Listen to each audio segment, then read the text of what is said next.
Saudara sekalian, kalau kita membaca ini, tentu kita dibuat bingung. Karena sebenarnya sabda Tuhan itu mau menyatakan kebenaran yang benar.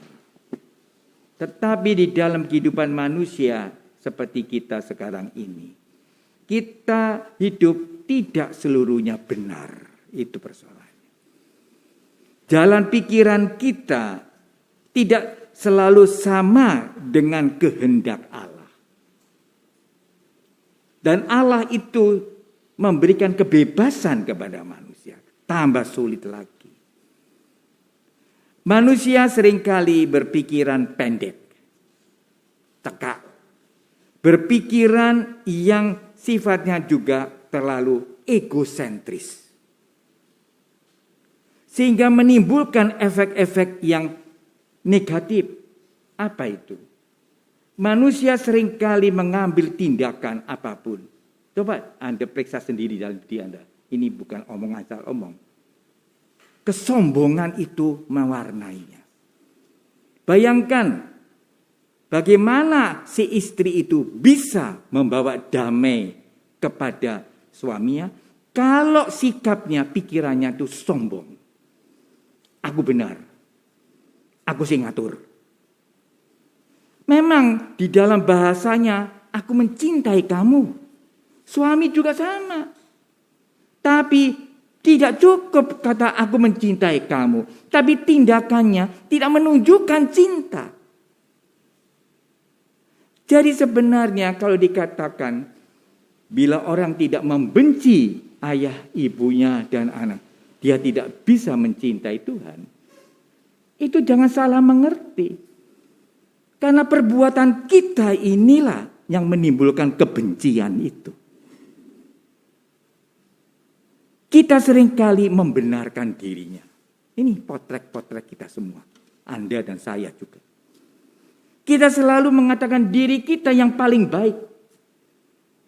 Kita seringkali mengatakan sampai berani mati. Sudah saya pikirkan ini. Bahwa ini yang terbaik. Bayangkan berani mati ngomong begitu itu.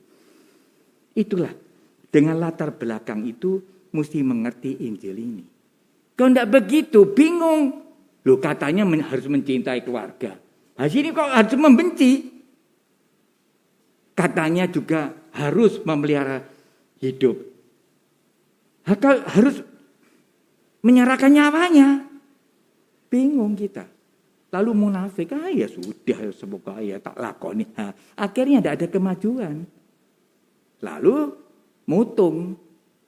Itu. Jadi saya mau melihat kejelekan-kejelekan kita. Sebenarnya berakar dari kita manusia itu bukan jahat dalam arti moral mungkin. Tapi kita ini jahat dalam arti malas misalnya. Tidak mau mikir. Nyalahkan orang lain. Malu mengatakan yang baik. Karena nanti aku direndahkan.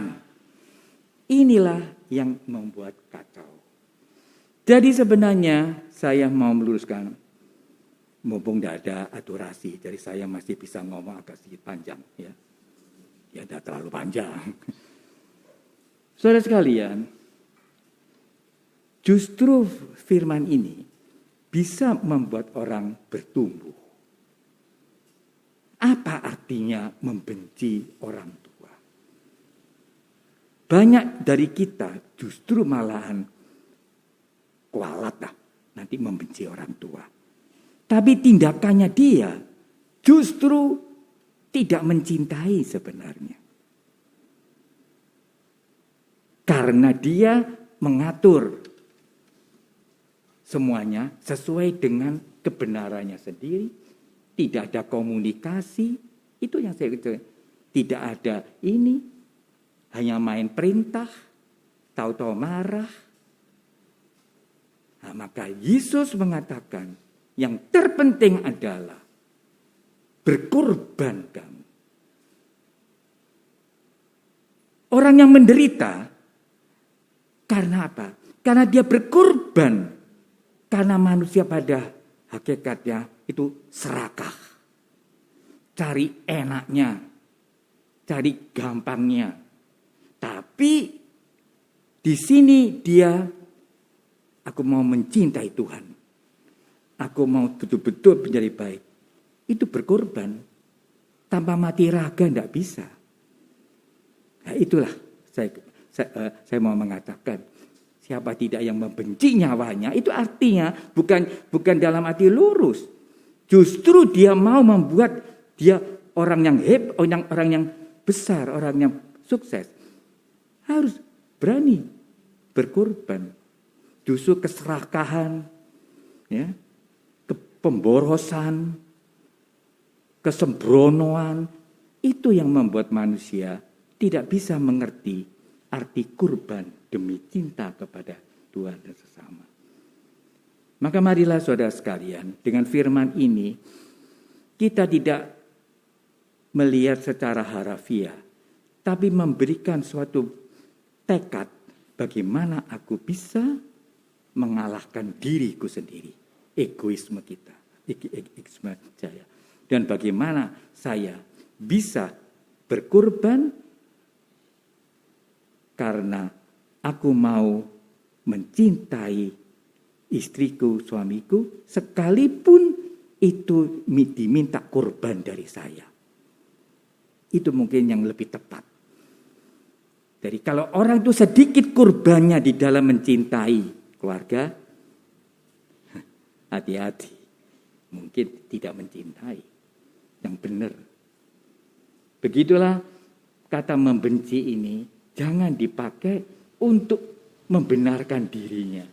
Tapi kata membenci ini dipakai untuk manusia ini sakarepe dewi. Kata ini mencintai tapi padahal dia itu justru mencelakakan. Nah, itu lebih baik. Sehingga tahu kalau aku mencintai, kalau aku mau baik, itu saya juga omong dengan diri saya sendiri. Aku harus berkorban untuk melakukan sesuatu yang tidak enak, tapi ini penting. Jagalah kesehatan Anda. Tidak gampang nggak orang menjaga dalam masa pandemi kesehatannya itu. Orang yang senang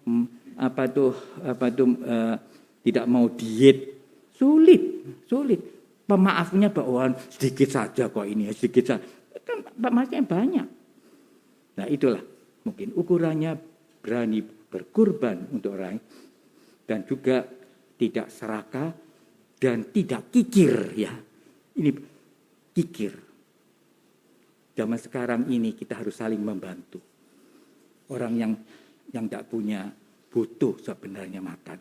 Cukup tak ngine satu sih, cukup kikir itu. Tapi kalau menghemat baik.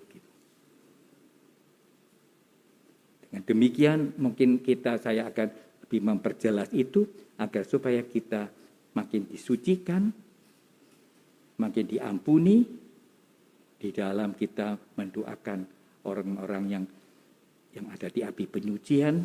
Disitulah juga mendoakan kita supaya kita lebih siap, lebih terbuka kepada Tuhan. Dan Ekaristi Kuduslah yang membuat kita bisa lebih terbuka, lebih jujur, karena Tuhan memberikan contoh dengan salibnya, dia mencintai manusia.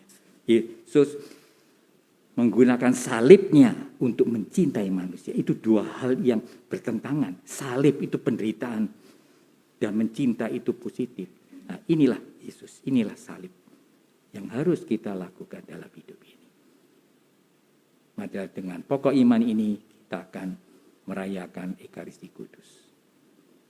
Tuhan memberkati kita.